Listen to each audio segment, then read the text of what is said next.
कि अपमान का बोध उसी को होता है जिसको सम्मान की बहुत इच्छा होती है। जिसको सम्मान की इच्छा नहीं है ना, उसको अपमान का बोध नहीं होता। जो पहले ही विचार करके आया है कि वहां जाऊंगा तो ऐसी अगवानी होगी, ऐसे बैठाया जाएगा, ऐसे मुझसे पूछा जाएगा, ऐसे मेरे से बातें की जाएंगी, वो पहले ही सोच करके आया है। वो पहले ही सम्मान सोच के आया है। और जैसा उसने सोचा उसका 1% भी यदि उसको नहीं मिला तो उसको अपमान लगता है, मेरा अपमान हो गया। सम्मान की इच्छा जिसको होती है, अपमान का बोध उसी को होता है। इसलिए सम्मान की इच्छा कभी रखो मत, तो सामने वाला तुम्हारा जानबूझ के अपमान करेगा भी तो भी तुमको पता नहीं चलेगा कि मेरा अपमान हुआ। नरसिंह मेहता, उनके बेटे का ब्याह पक्का हुआ एक बहुत बड़े व्यापारी से। बहुत ध्यान से सुनना, बहुत बड़े व्यापारी की बेटी से उनके बेटे का ब्याह पक्का हो गया। तो जब बेटी का ब्याह पक्का हो जाता है तो तब भी राय देने वाले बहुत आते हैं। बोले कहां शादी कर रहे हो? बोले वहां शादी कर रहे। अच्छा रुको, हम पूछताछ करवाते हैं, कैसा परिवार, कैसा खानदान, कौन कहां के क्या है। तो किसी ने, जलने वालों ने कहा कि भाई ये नरसिंह मेहता दीनहीन सा व्यक्ति, और उसके घर में इतने खरबपति आदमी की बेटी आएगी। उसने जाकर के बेटी वालों के कान भर दिए। बोले तुमने अपनी बेटी की शादी किससे कर दी? बोले क्यों? बोले ये जो नरसिंह मेहता है ना, इसके यहां तो सुबह भोजन बन जाए तो शाम को खाने को कुछ नहीं होता, इनको भीख मांगनी पड़ती है, आदि आदि ना जाने क्या क्या बातें बना बना करके बेटी वालों को बता दी और कह दिया कि तुम रिश्ता तोड़ दो, इसी में ही भलाई है। तो बेटी वालों ने सोचा देखो ऐसे सीधे कह देना कि हम शादी नहीं कर सकते, ये तो बहुत गलत होगा, कोई और तरीका बताओ।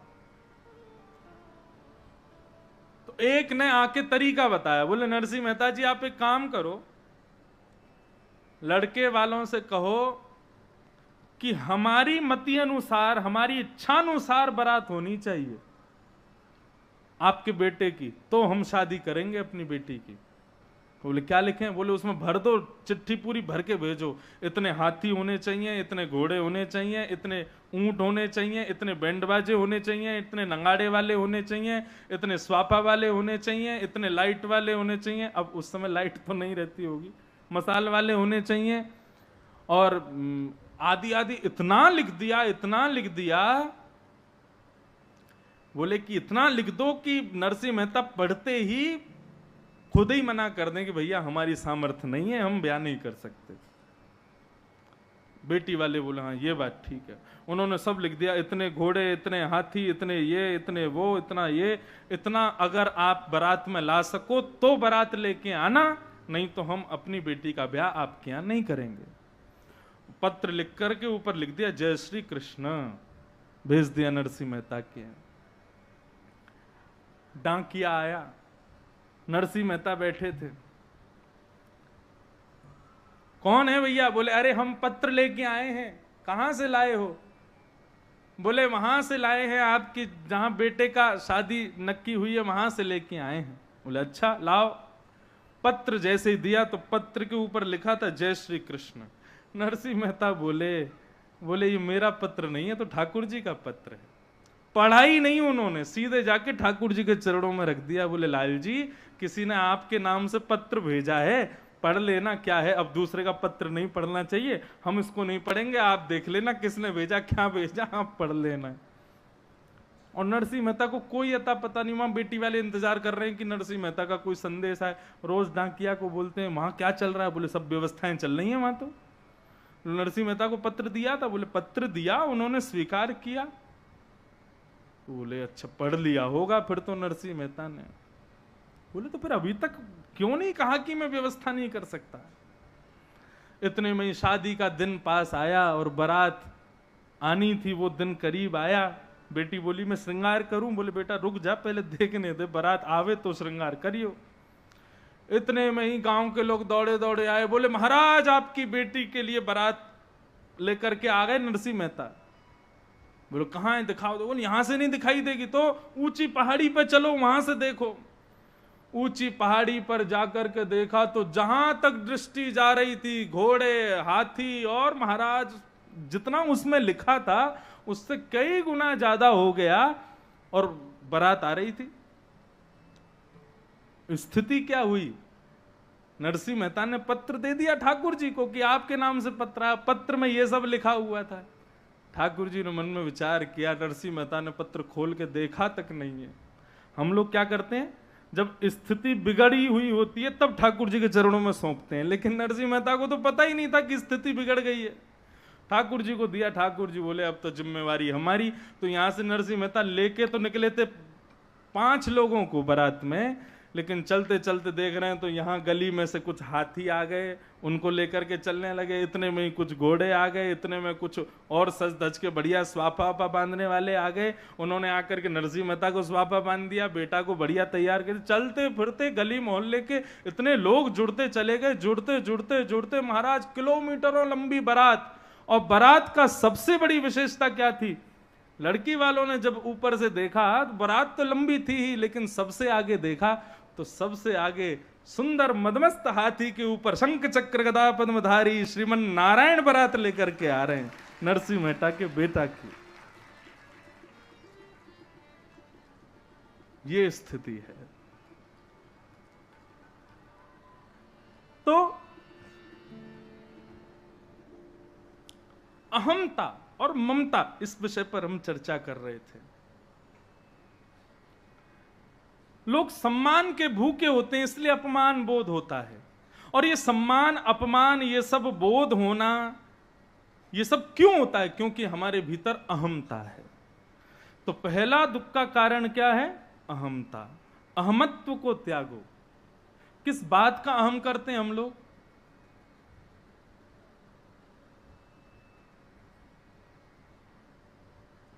जो मिला है वह हमेशा पास रह सकता नहीं, कब बिछुड़ जाए ये कोई राज कह सकता नहीं। जिंदगानी का खिला मधुबन किसी का है दिया, मैं नहीं मेरा नहीं यह तन किसी का है दिया।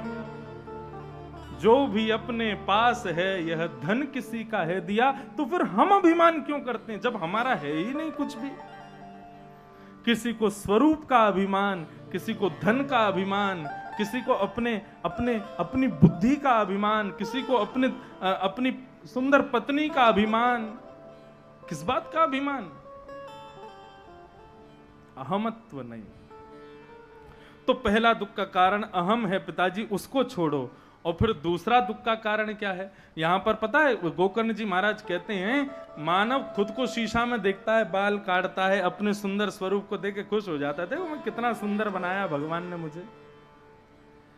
लेकिन पिताजी यदि उसी मानव के शरीर के एक एक अंग को अलग कर दिया जाए, त्वचा अलग, मांस अलग, हड्डी अलग, रुधिर अलग, ये सब कुछ अलग कर दिया जाए, तो वो कभी स्वीकार नहीं कर सकता अपने अंग को कि ये मेरा अंग है। इतना कुरूप है ये भीतर से। एक प्रकार से केवल भार पलस्तर है हमारे चेहरे पर, हमारे अंग पर, जिससे लोग लुभा जाते हैं, लोग रीझ जाते हैं। तो अहमत्व का त्याग करो। और दूसरा पिताजी, इस शरीर से संबंध रखने वाले जितने भी हैं, जिनको तुम मेरा कहते हो, इन सबसे ममत्व। देखो मैं ये नहीं कह रहा पत्नी बच्चों सबको छोड़ दो, उनके प्रति ममता मत रखो। जब मृत्यु होती है ना, तो जिन जिन को तुमने मेरा कहा था सारे मेरे यहीं खड़े रह जाते हैं, एक भी संग नहीं जाता। बच्चे ईमेल करते हो, पिताजी कहाँ हो, स्वर्ग में हो कि नरक में हो कि वैकुंठ पहुंच गए, कहाँ हो? फेसबुक तो वहां चलता नहीं है, नेटवर्क वहां आते नहीं कि पता चल जाए पिताजी सेल्फी डाल रहे हैं ठाकुर जी के संग में कि यमराज के संग में है। कोई साथ नहीं जाएगा। एक बहुत सुंदर श्लोक है कि हमारी मृत्यु के बाद, एक बार मैं बंबई में कथा कर रहा था तो एक बच्चे ने मुझसे प्रश्न किया, बहुत अच्छा प्रश्न। प्रश्न ये था, बोले महाराज जी ये नरक और स्वर्ग क्या है? और दूसरा प्रश्न ये था कि जब हमारा शरीर, जिसको कष्ट होता है, कष्ट देने पर कष्ट होता है, सुख देने पर सुख होता है, वो शरीर तो यहीं जल जाता है, तो फिर ये नरक में कष्ट और स्वर्ग में सुख कौन भोगता है? और रही बात आत्मा की, तो आत्मा के बारे में तो गीता में लिखा है कि उसको कोई जला नहीं सकता, उसको कोई काट नहीं सकता, उसको कोई भिगो नहीं सकता, उसको कोई मार नहीं सकता, तो उस आत्मा को सुख दुख भी नहीं होते। तो ये सुख और दुख मरने के बाद किसको मिलते हैं? कितना अच्छा क्वेश्चन। ऐसे प्रश्न होने चाहिए। तो उत्तर देने के लिए व्यास जी को भी एक रात उठ के पढ़ना पड़ जाए, कहां से लाएं इसका उत्तर। देखिए, प्रश्न किसी का था लेकिन उत्तर दे दूं क्योंकि प्रसंग में ही है। हमारी मृत्यु के बाद शरीर यहीं जल जाता है, लेकिन हमारी जो आत्मा है, उस आत्मा को कर्मानुसार, जैसा उसने कर्म किया है उस अनुसार मृत्यु के बाद उसको एक बड़ा सुंदर देह प्राप्त होता है। यदि उसको नरक जाना है तो उसको देह मिलेगा यातना देह। कौन सा देह? जोर से बोलो, यातना देह। यदि उसने बहुत गलत किया अपने जीवन में, सब पाप ही पाप किए, तो उसको मिलेगा यातना देह। और यदि उसको स्वर्ग जाना है तो उसको मिलेगा भोग देह। ये दो देह प्राप्त होते हैं, अदृश्य देह हैं, हमको दिखाई नहीं देते। यातना देह और भोग देह ये इतने बढ़िया इंजीनियरों ने बनाए हैं स्वर्ग के, नरक के ने, कि यातना देह को, नरक जाने वाले यातना देह को कहीं से भी काट दो, कितना भी इसको मार लो, कितना भी इसको बीच से अलग कर दो, इसके ऊपर पत्थर के नीचे इसको कुचल दो, दर्द पूरा होगा लेकिन मरेगा नहीं। समझ रहे हैं बात को? नरक जाने वाला जो यातना देह है उसको दर्द पूरा होता है। जो पिन चुबाओगे तो चुभने का दर्द होगा, थप्पड़ मारोगे मारने का दर्द होगा, उसके ऊपर पत्थर फेंक दोगे तो उसके बाद हड्डी टूटने में सब दर्द होंगे उसको, लेकिन मरेगा नहीं। कितना भी भयंकर एक्सीडेंट हो जाए वो मरेगा नहीं। ये है यातना देह। नरक वालों को ये मिलता है। नरक के बारे में वर्णन आता है ना, भरे भरे तेल की कढ़ाई में उसको पकौड़ा बना देते हैं फिर भी मरता नहीं है। नरक का वर्णन यदि कर दिया जाए एक दिन कथा में तो दूसरे दिन कथा सुनने नहीं आएगा कोई भी। लेकिन कभी तो करूंगा, बुढ़ापा हो जाएगा मेरा तब नरक के ऊपर कथा करूंगा। पूरे 7 दिन नरक के बारे में ही बताऊंगा, कैसा नरक, कैसा क्या वहां क्या, वैतरणी नदी, 8 प्रकार के नरक, उन नरकों में कौन कौन से पाप भोगने कैसे कैसे व्यक्ति जाता है, सब बातें लिखी हैं। स्वर्ग जो जाता है वो है भोग देह। भोग देह कैसा होता है? कितना भी खाएगा पेट नहीं भरेगा, बिना नहाए धोए भी उसमें से सुगंध आती रहेगी, कभी दाढ़ी मूंछ भरेंगी नहीं, झुर्रियां पड़ेंगी नहीं, वो कुरूप होगा नहीं, सुंदर बना रहेगा, जिसको चाहेगा उसको अपना बना लेगा, जहां चाहेगा वहां सो जाएगा। ये होता है भोग देह। ये मिलता है मृत्यु के बाद। भोग देह और यातना देह, ये 2 प्रकार के देह प्राप्त होते हैं। लेकिन जो वैकुंठ जाते हैं उनको भक्ति देह प्राप्त होता है। भक्ति देह कैसा होता है?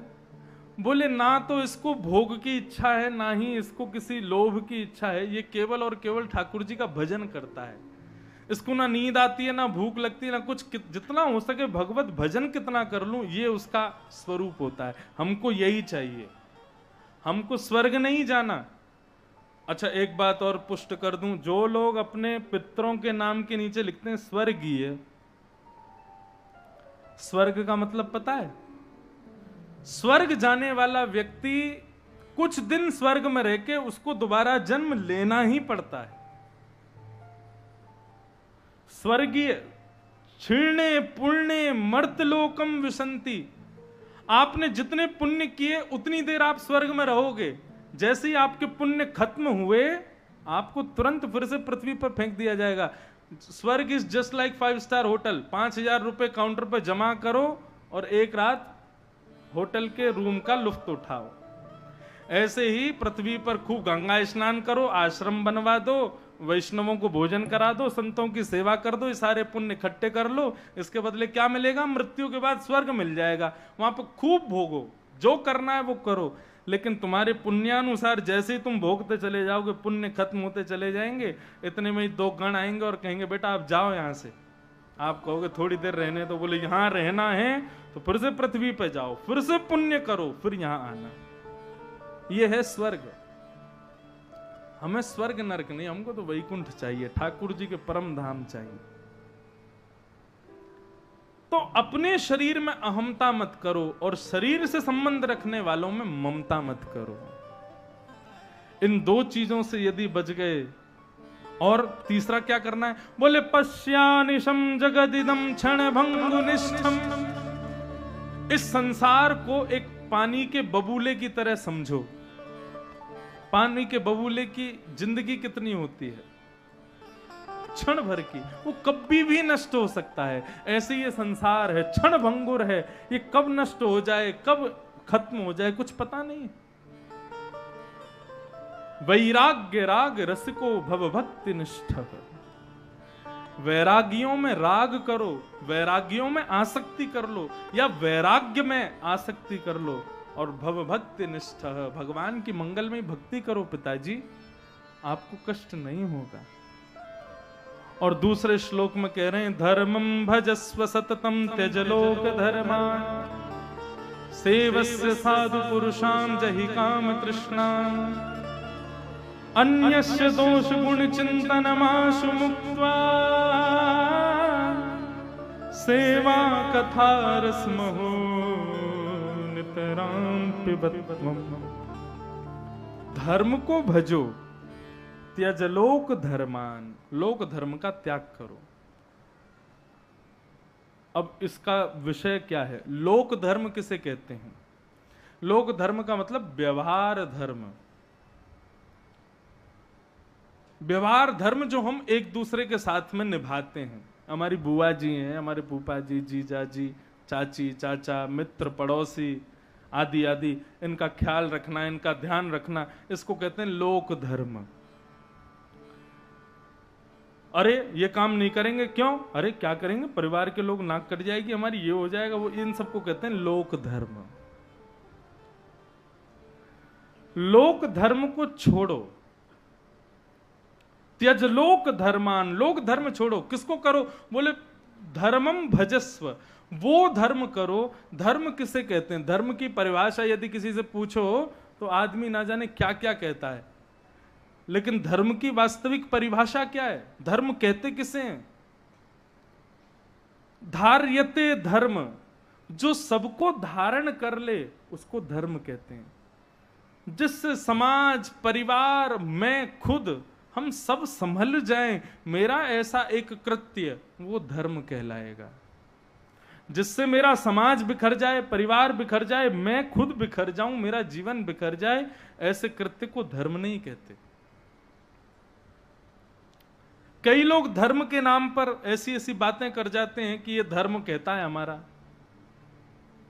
ऐसा नहीं है। धर्म का मतलब सबको धारण करे, वो धर्म है।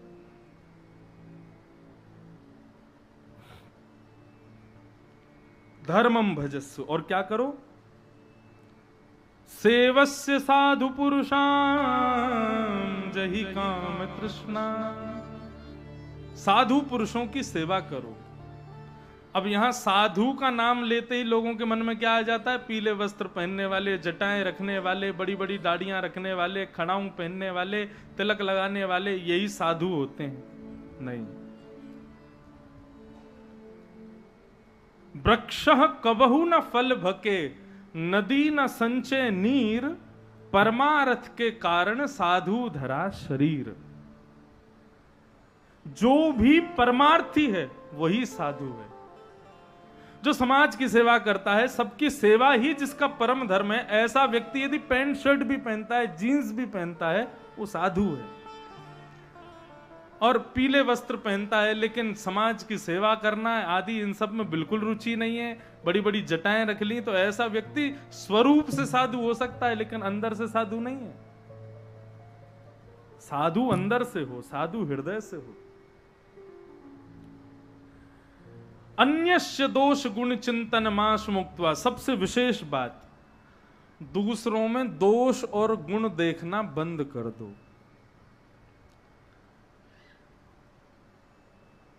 ये तो ऐसा है, इसके अंदर तो ये कमी है, ये तो वैसा है, ये तो ऐसे बोलता है। कई लोग कुछ नहीं तो कथा में बैठे बैठे व्यास में ही दुर्गुण देखने लगते हैं। एक बार मैं कथा कर रहा था नेपाल में, तो वहाँ एक सेशन हुआ, तो कॉलेज के बच्चे आए बहुत सारे, तो सब क्वेश्चन आंसर कर रहे थे। उसके बाद फिर जब मैं कक्ष में गया तो एक लड़का मिलने आया, वो आके बोला, उसके कुछ प्रश्न थे निजी, तो उसने पूछे, मैंने बताए। फिर जाते जाते बोला, महाराज जी एक बात बताएंगे? मैंने कहा पूछो। आप अपने बालों पे हाथ क्यों फेरते हो इतना ज्यादा? मैंने कहा तेरे को यही दुर्गुण दिख गया मुझ में? वहां बैठे बैठे, अरे पंखा चल रहा है, बाल सिर पे आ रहे हैं, मैंने ऐसा कर दिया तो इसका मतलब जरूरी थोड़ी कोई स्टाइल मार रहा होगा। लेकिन लोग दोष देखने में और गुण देखने में पीछे नहीं हटते।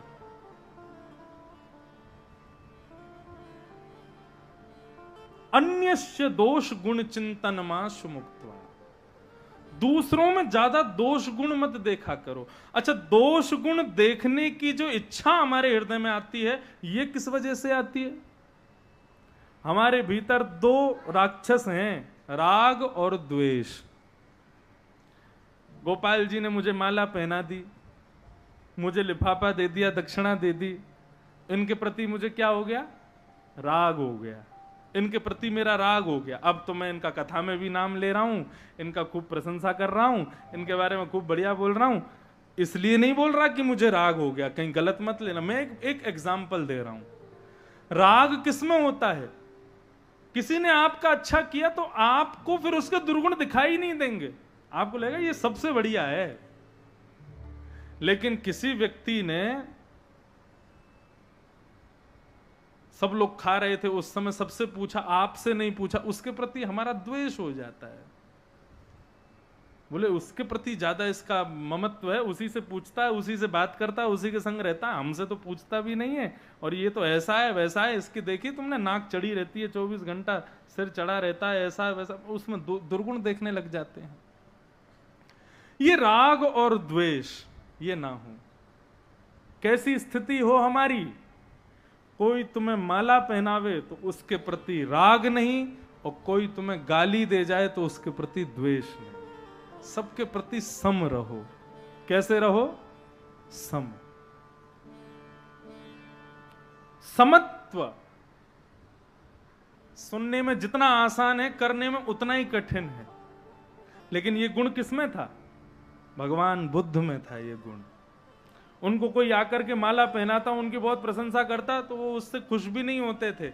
और कोई आकर के बुद्ध भगवान को गालियां देता था तो बल्कि उल्टा उसके चरण छूते थे, तो बोलते थे तूने मुझे कितना कुछ सुना दिया, कितना कुछ दे दिया, मुझे यहां तक भर दिया, लेकिन भैया मैं अभागा, तुझे कुछ नहीं दे पा रहा हूं, मेरे पास कुछ है ही नहीं। ऐसे भगवान बुद्ध। कहने का अभिप्राय, कोई तुम्हारा बहुत भला करे उसके प्रति कृतघ्न तो रहो, लेकिन वही तुम्हारा सर्वस्व है, उसी के ही नाम गुणगान कर रहे हो, उसी की सब जगह चर्चा कर रहे हो, ऐसा राग नहीं होना चाहिए। और कोई तुमको यदि दो अपशब्द कह दे तो उसके प्रति द्वेष नहीं होना चाहिए, सबके प्रति सम रहो। समत्व। सेवा कथा रसमहो नितराम पिबत्वम। ये मेरे बताए गए जो कुछ गुण हैं, ये कौन कह रहे हैं? गोकर्ण जी महाराज। कौन कौन से? एक बार रिवीजन कर लो। सबसे पहला अहमत्व का त्याग, दूसरा ममत्व का त्याग, तीसरा लोक धर्म का त्याग, चौथा साधु पुरुषों की सेवा, पांचवा दूसरों में दोष गुण देखना बंद करो। ये 5 गुण तुमने अपना लिए तो क्या होगा? सेवा में, कथा में तुमको रस आने लग जाएगा, तुम्हारा प्रवेश हो जाएगा। सेवा कथा रसम हो नितराम पिबत्वम। पिताजी फिर जीवन में कभी कष्ट नहीं रहेगा। ये 5 चीजें अपना लो बस। ये बात गोकर्ण जी ने कही, तुरंत आत्मदेव जी ने प्रणाम किया और भागवत का आश्रय लेकर के अपने जीवन को सफल बनाया। इस प्रकार इसको गोकर्ण गीता कहते हैं। ये 2 श्लोकों में गोकर्ण जी ने ये भाव सुनाया। तत्पश्चात जो धुंधुकारी पुत्र था, एक दिन वैश्याओं ने उसको मार दिया और वो एक प्रेत बन गया। एक पद में लगभग कथाओं में गाता हूं कि भूत कौन बनता है। पहली बात, भूत होते हैं कि नहीं होते? होते हैं। भूत होते ही हैं, निश्चित होते हैं। लेकिन आप यदि ये पूछो, प्रश्न ये नहीं होना चाहिए भूत होते हैं कि नहीं होते, प्रश्न ये होना चाहिए कि महाराज जी भूत बनता कौन है? ऐसा कौन सा कृत्य है कि आदमी उस कृत्य को करने के बाद भूत बन जाता है? तो सुनो, सरस माधुरी जी कहते हैं अपने पद में, बंधु मुझे ना भजन से ज्यादा प्रिय पद लगते हैं। आपको भाएंगे और मुझको भाएंगे तो इस कथा में पदों का गान करूंगा। पद में नाचने की इच्छा नहीं होती, लेकिन रोम रोम प्रसन्न हो जाता है। सूरदास, तुलसीदास, मीराबाई, ये लोग भजन नहीं गाते थे, ये पद गाते थे। सरस माधुरी जी कहते हैं भूत कौन है? भजन बिन नर मरगट के भूत, भजन बिन नर मरगट के भूत, भजन बिन नर मरगट के भूत, भजन बिन। सब लोग यदि पीछे दोहरा करके गाओगे साथ में, करताल बजा के, आनंद आएगा। भूत कौन है? आप सब लोगों को कॉन्ग्रेचुलेशंस है। क्यों? क्योंकि आप लोग कुछ भी हो जाए, मृत्यु के बाद भूत नहीं बनोगे। क्यों? कथा सुन रहे हो, भजन कर रहे हो, ठाकुर जी का गुणानुवाद कर रहे हो, जगन्नाथ भगवान का स्मरण कर रहे हो, श्री वृंदावन बिहारी लाल को प्रणाम कर रहे हो, संत जनों को देख करके वंदन कर रहे हो, प्रसाद पा रहे हो, कीर्तन भजन में करताल बजा रहे हो, तो फिर भूत नहीं बनोगे। इसलिए शुभकामनाएं हैं आपको। जो कथा नहीं सुनते, भजन नहीं करते, कीर्तन में करताल नहीं बजाते, ठाकुर जी का चिंतन नहीं करते, वही भूत बनते हैं। ओ भजन बिना नर मरगट के भूत, भजन बिना नर मरगट के, हे भजन बिना नर मरगट के भूत, भजन बिना नर मरगट के। ओ श्यामा श्याम रटे रसना सो, श्यामा श्याम श्यामा श्याम रटे रसना सो, श्यामा श्याम रटे रसना सो, तिनको जान सपूत हो, तिनको भजन बिन नर मरगट के भूत, भजन बिन हे भजन बिन नर मरगट के भूत, भजन बिन नर मरगट के। बिनु हरि भजन करम सब अकरम, आठों गांठ कपूत हो। बिन हरि भजन करम सब अकरम, आठों गांठ कपूत।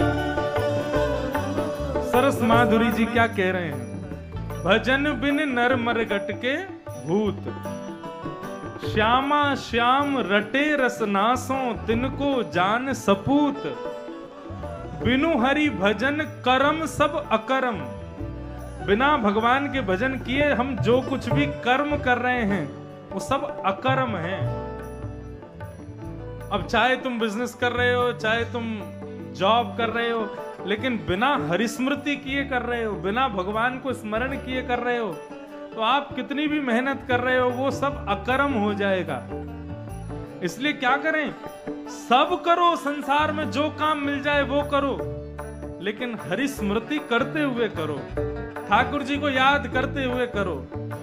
सुबह घर से जब दफ्तर जाओ ठाकुर जी को प्रणाम करके जाओ, दफ्तर पर जब पहुंच जाओ तब ठाकुर जी को प्रणाम करो, दफ्तर से वापस आओ तब ठाकुर जी को प्रणाम करो, रात्रि में सोते समय फिर प्रणाम करो। ये 4-5 बार केवल भगवान को प्रणाम करने मात्र से आपके सारे अकर्म कर्म बन जाएंगे। बिन हरि भजन कर्म सब अकर्म, आठों काठ कपूत हो।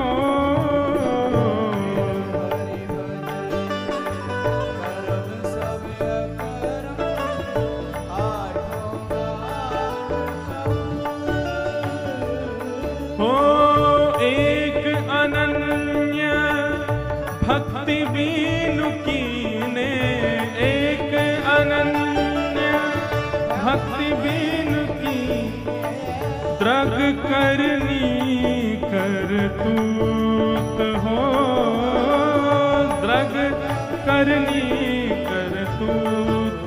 भजन बिन नर मरगट के भूत।